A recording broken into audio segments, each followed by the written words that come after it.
Здравейте! Да разгледаме графиката, какво да очакваме от биткоин тази седмица. Вчера, ето този ден, имахме условия по стратегията с Камарила. Имаме вътрешни пивоти и ето тук направи един фейк пробив, след което го върнаха надолу, направи отдолу един пробив и рязко го качиха обратно в рейнджа. Прави остро дъно V-образно, както ето тук, което ни показва, че биковете леко по леко се завръщат. Докъде може да очакваме цената, след като ето тук правим един чоч или change of character, bullish чоч. Взимаме ето този връх, цената се връща в момента да направи ретест и ако ретест е успешен, може да очакваме нива около ето тези зони. 57, 57 и 300. Тук на първо, ако измерим ето този по-малки импулс, виждаме, че цената тук отказва един път от 0,5. След това прави пробив нагоре и отказва от 6,18. Пробиваме 6,18, очакваме тук на 56 първата съпротива. Вече тук има един гап, който би трябвало да бъде посетен. Балансираме тази зона, както и взимане на тези ликвидности. Затова си мисля, че цената може би тези дни ще направи едно движение нагоре да обере тази зона. Тази седмица сряда имаме и обявяване на лихвените проценти, което винаги прави по-големи резки движения.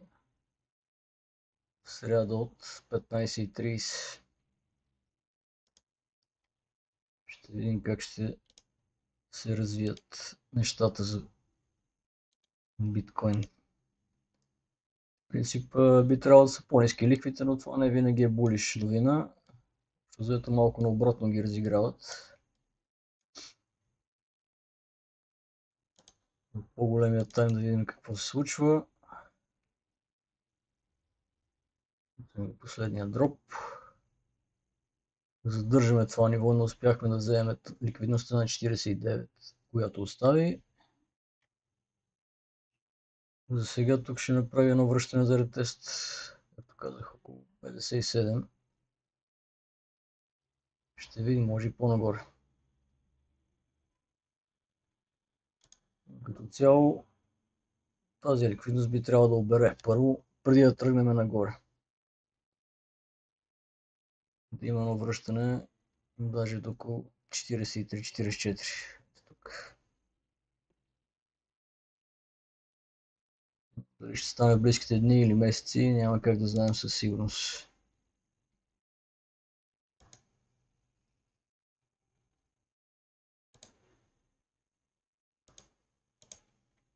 Тук и по елията Wave вълните също прави една хубава структура за нагоре.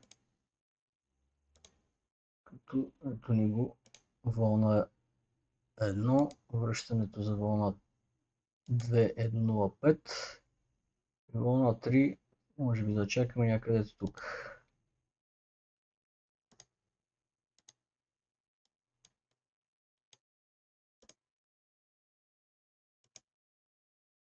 Ето ни го връщането до 0,5, което е валидно. Не падаме по-надолу до 7,86. Дори 7,86 също е валидно. Стига да не се върнем до дъното. И сега вълна 3 може да очакваме на 1.618. Тук 57,400. Може по-надолу някъде, около над единицата. 1,236 или 3,82. Цялата тази зона.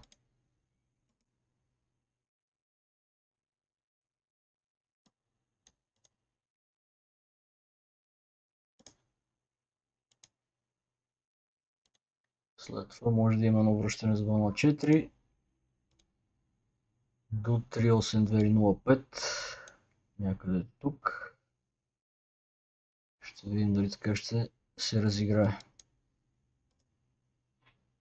Малкият тайм не е много сигурно, но все пак може да се пробва. След като имаме условията.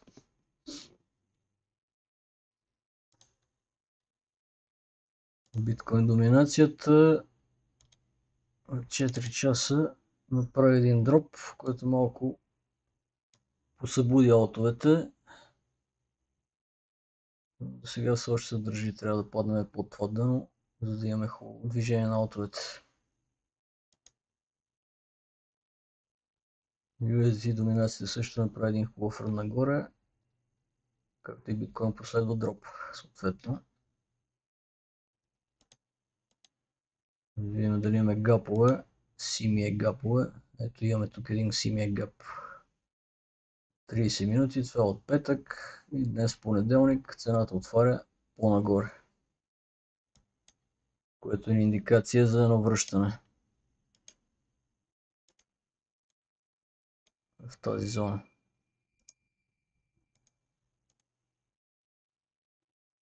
Едно връщане до 54, след това тръгне нагоре. Може и додолу да стигне, сега гап да го запълни. В последно време гледам, че ги запълва до половината, до средата.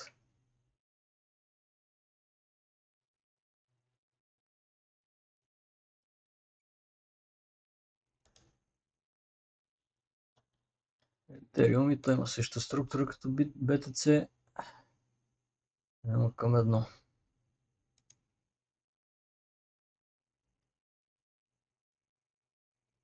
Би трябвало и той да има CME гап. Обаче не съм го добавил.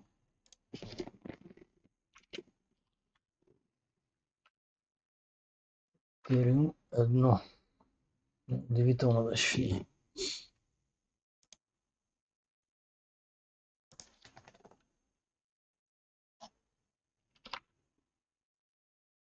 Ethereum Futures е тук. Ethereum 1.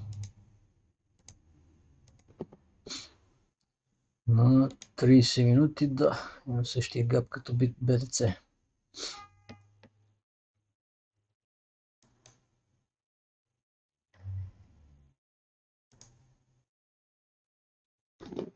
Ами това е, значи тук може да очакваме връщане до това последното дъно.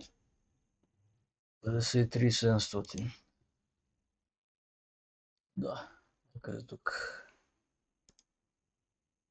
Цените малко се различават. CME-то и имате една разлика от 200-300 долара.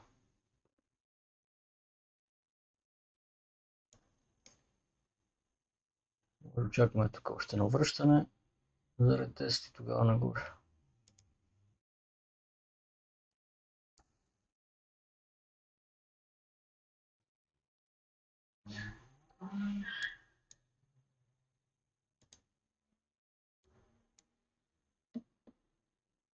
И това беше от днешния анализ. Ако ви е харесало видеото, може да се абонирате за канала, цъкнете към банката да получавате известия, като кача ново видео. И може, ако искате да се абонирате, да се присъедините към нашите групи в Discord и Telegram. До следващата седмица.